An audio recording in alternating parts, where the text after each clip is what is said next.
Medical college ప్రైవేటీకరణ చేస్తున్న దానిపై అలాగే వైఎస్ఆర్సీపీ అయితే ఈ ఉద్యమాన్ని తీవ్రతరం చేస్తుంది. అలాగే ప్రధానంగా రాష్ట్ర వ్యాప్తంగా కూడా ఈ యొక్క ప్రైవేటీకరణ చేయడాన్ని తీవ్రంగా వ్యతిరేకిస్తూ అనేక కార్యక్రమాలు అయితే చేపడుతున్నారు. ఇప్పటికే పలు రకాలుగా ఏదైతే మెడికల్ కాలేజీల్లో ఆందోళన చేపట్టారో, అంతేకాకుండా ఇప్పుడు కోటి సంతకాల సేకరణతో పాటు అలాగే రచ్చబండ కార్యక్రమం కూడా నిర్వహిస్తున్నటువంటి పరిస్థితి ఉంది. అలాగే ఇక్కడ పిఠాపురం నియోజకవర్గంలో కూడా అలాగే పిఠాపురం వైసీపీ ఇన్ఛార్జ్ అలాగే మాజీ ఎంపీ సీనియర్ నాయకురాలు వంగ గీత ఆధ్వర్యంలో కూడా ఈ కోటి సంతకాల సేకరణ అయితే చేస్తున్నారు.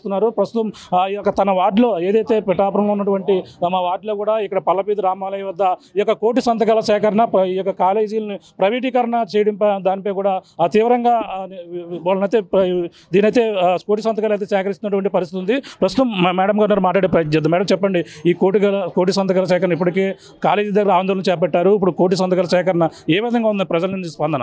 అంటే ఇప్పుడు చాలా ప్రతిష్టాత్మకంగా పేద బడుగు బలహీన మధ్య తరగతి వర్గాలందరికీ ఉపయోగపడే విధంగా ఆంధ్రప్రదేశ్ రాష్ట్రంలో ప్రతి జిల్లాలో మెడికల్ కాలేజీ ఉండాలనే సదుద్దేశంతో పట్టుబట్టి ఆ రోజు కేంద్ర ప్రభుత్వ సహకారంతో 17 మెడికల్ కాలేజీలు ఒకేసారి ఆంధ్రప్రదేశ్ రాష్ట్రానికి శాంక్షన్ చేయడం అనేది ఒక గొప్ప విషయం. నిజంగా మెడికల్ కాలేజీలు శాంక్షన్ అంటే మామూలుగా వచ్చే విషయం కాదు. దానికి ఇన్ఫ్రాస్ట్రక్చర్ అంతా కూడా స్టేట్ గవర్నమెంట్ భరించాలి, చేయాల్సిన అవసరం ఉంది. అయినప్పటికీ కూడా ఆ రోజు జగన్మోహన్ రెడ్డి గారి నాయకత్వంలో ఆ రోజు ఆయన ముఖ్యమంత్రిగా శాంక్షన్ చేయించి ఇంచుమించుగా 5 కాలేజీలు పూర్తి చేసి మిగతా కాలేజీలు వివిధ దశల్లో నిర్మాణాల్లో ఉండి వాటిని కూడా పూర్తి చేస్తే దీనివల్ల ఏంటంటే మెడికల్ విద్యని అభ్యసించాలనుకునే అట్టడుగు వర్గాలందరికీ కూడా మధ్యతరగతి వర్గాల అన్ని జాతుల్లో ఉన్న వారందరికీ కూడా ఉపయోగపడే విధంగా ఆయన చేస్తే దాన్ని ఈ ప్రభుత్వం వచ్చిన తర్వాత కంటిన్యూ చేయడం మానేసి వాటిని అవలేదని ప్రజలకి తప్పుదారి పట్టించి మెడికల్ కాలేజీ శాంక్షన్ కాలేదని, శాంక్షన్ అయిన తర్వాత మళ్ళీ రాలేదని ఇలా రకరకాల కారణాలు చెప్తూ మరి అసెంబ్లీని కూడా మోసం చేశారు.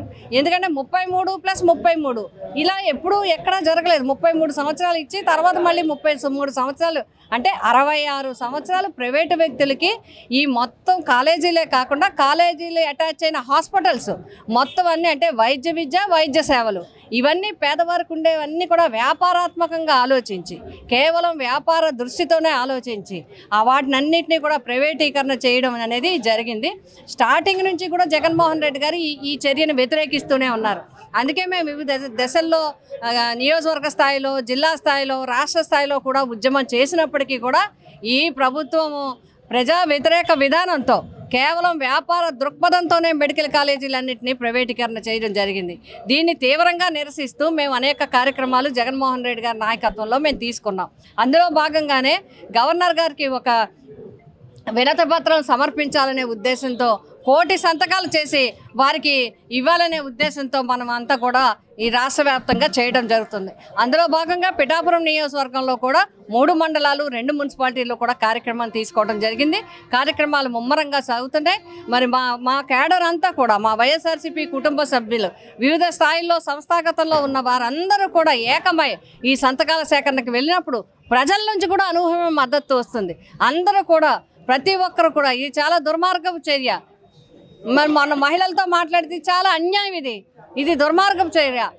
మా అబ్బాయికి పలానా కాలేజీలో సీట్ వచ్చింది, మెడికల్ కాలేజీ ప్రభుత్వంలో ఉండడం వల్ల మేము దగ్గర ₹1 కోటి మాకు కలిసి వచ్చింది. లేకపోతే మేము పేదవాళ్ళం సీట్ ఎలా సంపాదించగలం, అలా భవిష్యత్తులో విద్యార్థులకు పోతాయని చెప్పి వారు తీసుకునే ఫారాలు చాలామంది చేత పెట్టించడం జరిగింది. ఇది స్పందన జరుగుతూ ఉంది. అందుకే జీవో రద్దు చేసే వరకు వైఎస్ఆర్సీపీ పోరాటం ఆగదు, ఖచ్చితంగా కంటిన్యూ అవుతుంది. ఇది జీవోని రద్దు చేయాలి. ఈ ప్రజా వ్యతిరేక కార్యక్రమాన్ని వెంటనే తక్షణం ఈ ప్రభుత్వం నిలుపుదల చేయాలి. ప్రజలకి ఉచిత వైద్య సేవలు అందించాలి. పేద బడుగు మధ్యతరగతి వర్గాలందరికీ వైద్య విద్యని అందుబాటులోకి తీసుకురావాలి. ఇది మా జగన్మోహన్ రెడ్డి గారు ఇచ్చిన మాకు సందేశం. ఆ రకంగా మేము ఆ ప్రకారమే కూడా ఈ కార్యక్రమాన్ని తీసుకోవడం జరిగింది. సంతకాల సేకరణ తర్వాత ఈ నెల 12వ తారీఖున భారీ ఎత్తున కార్యక్రమాలు అన్ని నియోజకవర్గాల్లో కూడా చేపట్టడానికి ఏ విధంగా సంసిద్ధం అవుతుంది? అదేవిధంగా మొదట్లో మనం ఈ కార్యక్రమాన్ని తీసుకోవడం జరిగింది. ఇప్పటికీ ముమ్మరంగా ఈ సంతకాల సేకరణ అనేది కార్యక్రమం జరుగుతుంది. మళ్ళీ దీన్ని మరింత ప్రభుత్వ దృష్టికి తీసుకువెళ్ళడానికి, గవర్నర్ గారి దృష్టికి కూడా తీసుకువెళ్ళడానికి 12వ తేదీన ప్రతి నియోజకవర్గ హెడ్ క్వార్టర్స్లో ర్యాలీల కార్యక్రమం పెట్టడం జరిగింది. ఇందులో వైఎస్ఆర్సీపీ క్యాడర్ పాల్గొంటారు. అదేవిధంగా దీనికి మద్దతు ఇచ్చే ప్రజల నుంచి కూడా మాకు మద్దతు వస్తుంది, వారు కూడా పాల్గొంటారు. మా నిరసనని మేము శాంతియుతంగా తెలియజేయడానికి శాంతియుతంగా ఇప్పుడు పోరాటం చేస్తున్నాం. ఈ ప్రభుత్వం దిగి వస్తుందని ఆశిస్తున్నాం.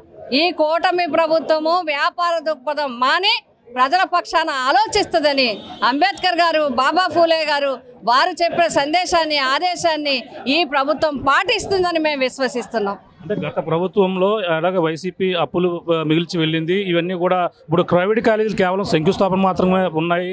వీటిని కూడా డెవలప్ చేయాలంటే ఇది ప్రైవేటీకరణ అనేది ముఖ్యమని కూడా కూటమి ప్రభుత్వం అందుకే వెళ్తున్నాం, అభివృద్ధిని ఆపుకుంటున్నారని కూడా చెప్పుకొస్తున్నారు. ఇప్పుడు ఇక్కడ వాళ్ళు చెప్పేదంతా కూడా ఎన్నికల ముందు చెప్పింది ఏంటంటే జగన్మోహన్ రెడ్డి గారు అప్పులు చేస్తున్నారు, మేము వస్తే సంపద సృష్టిస్తామని చెప్పారు.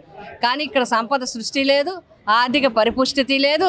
ఉన్నాయన్నీ కూడా ఆ పేరు పెట్టి ఇప్పుడు మీరు అప్పులు చేయడం ఎక్కడ మానేరు? గతంలో ఇప్పుడు ప్రజలే అంటున్నారు జగన్మోహన్ రెడ్డి గారు అప్పులు చేస్తే అవి మాకే ఇచ్చారు. ఇప్పుడు వీళ్ళు అప్పులు చేస్తున్నారు, ఎక్కడికి వెళ్తుంది ఈ డబ్బు అంతా అని ప్రజలు అడుగుతున్నారు.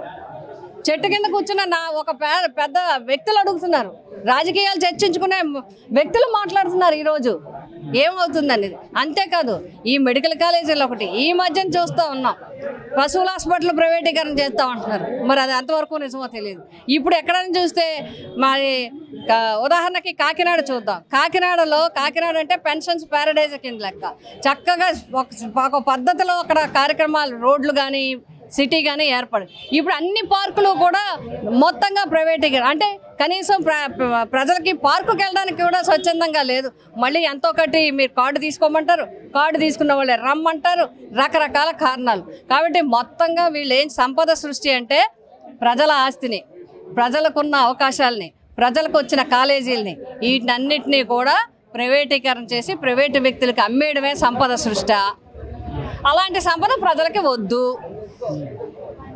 ప్రభుత్వం నడపాల్సినవి కొన్ని ఉన్నాయి, ప్రైవేట్ చేయాల్సినవి కొన్ని ఉన్నాయి. మీకు టూరిజం స్పాట్లు ఉంటే ఇచ్చుకోండి, అవి ప్రైవేటీకరణ చేసుకోండి, ఎవరు అనరు, ఎంజాయ్మెంట్కి కావాల్సినవి చేసుకుంటారు. బట్ ఇది విద్యని అమ్మటం కుదరదు, ఆరోగ్యాన్ని సేవల్ని అమ్మటం కుదరదు. కాబట్టి ఈ జీవోని మాత్రం తప్పకుండా రద్దు చేసి తీరాలి. సైక్లోన్ ఫైటర్స్ అని అందరిని కూడా అభినందించిన ఒక సభ కూడా జరిగింది. అంతేకాకుండా నియోజకవర్గంలో, పిఠాపురం నియోజకవర్గంలో ఎటువంటి ఎఫెక్ట్ గత మొంతా తుఫాన్ ఎఫెక్ట్ ఏ విధంగా ఉందో వాళ్ళని ఏ విధంగా ఆదుకోవాలని మీరు డిమాండ్? అంటే మేము కూడా ఫ్లెక్సీల్లో చూసాం, సైక్లోన్ ఫైటర్స్కి సత్కారాలు ఏంటవి అభినందన పత్రాలు ఏవి ఇచ్చినట్టుగా చూసాం. వాళ్ళకైతే పత్రాలు, సన్మానాలు, సత్కారాలు వచ్చాయి. కానీ ప్రజలకు ఇంకా ఇన్పుట్స్ ఏమి, తుఫాను నష్టపరిహారం ₹1 కూడా రాలేదు.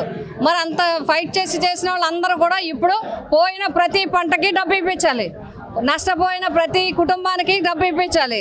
ఎవరైతే ఈ మునిగిపోయి ముంపు వరి రైతులు, హార్టికల్చరు, అన్ని రకాల పంటలు పోయిన వారికి నష్టపరిహారం ఇప్పిస్తే మంచిది.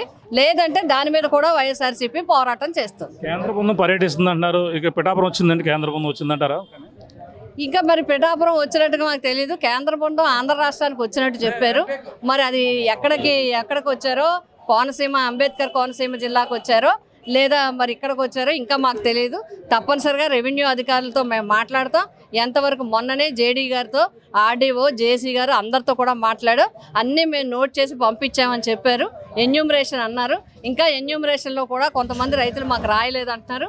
ఇవన్నీ తొందరలోనే ఒక 2-3 రోజుల్లో క్లారిటీ వచ్చిన తర్వాత మేము కూడా ఒకవేళ రైతులకు అన్యాయం జరిగితే మాత్రం వైఎస్ఆర్సీపీ పోరాటం చేస్తాం. Okay madam, thank you. ఇది పరిస్థితి. ఏదైతే ఏదొక మెడికల్ కాలేజీ ప్రైవేటీకరణ చేయడాన్ని అయితే పూర్తిగా గత కొన్నాళ్ళ నుంచి కూడా వ్యతిరేకిస్తుంది వైసీపీ. అలాగే ఉద్యమాలు అయితే చేస్తున్నటువంటి పరిస్థితి ఉంది. ఈ నేపథ్యంలోనే ఈ యొక్క కోటి సంతకాల సేకరణతో పాటు రచ్చబండ కార్యక్రమాలు కూడా చేపడుతున్నటువంటి పరిస్థితి కనపడుతుంది. ఈ నేపథ్యంలోనే ప్రధానంగా చూసుకుంటే ఇప్పుడు ఏదైతే ఒక పక్కన ప్రైవేటీకరణ అనేది అన్ని వాటికి కూడా ఏదైతే ఇక మెడికల్ కాలేజీలు కావచ్చు, అలాగే అలాగే మరో పక్కన పార్కులు కూడా ప్రైవేటీకరణ అంటూ కూడా చేస్తున్నారు. అలాగే ఆహ్లాదకరమైనటువంటి పార్కులకు వెళ్ళి ఒక విశ్రాంతి తీసుకునేటువంటి వాతావరణం కూడా ఈ విధంగా ప్రైవేటీకరణ చేసి ప్రజలకైతే అన్ని విధాలుగా కూడా ఈ కూటమి ప్రభుత్వం అయితే అన్ని విధాలుగా నష్టానికి కూరుతుందని కూడా చెప్పుకొస్తున్నారు. ఏదేమైనా ఈ యొక్క తుఫాను బాధితులకు ఎవరైతే నష్టపోయిన వారికి అయితే పూర్తిగా ఆదుకోవాలి, రైతాంగాన్ని పూర్తిగా ఆదుకోవాలి.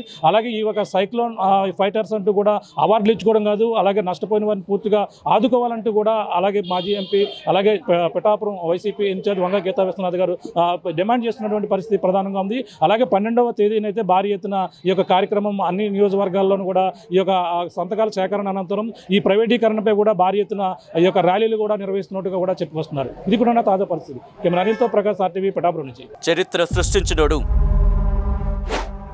ఇప్పుడు ఆ చరిత్రని తిరగరాయబోతున్నాడు.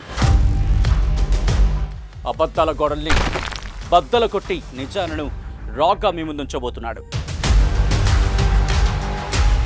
నిజమైన వార్తల కోసం వెంటనే డౌన్లోడ్ చేసుకోండి రా యాప్ని.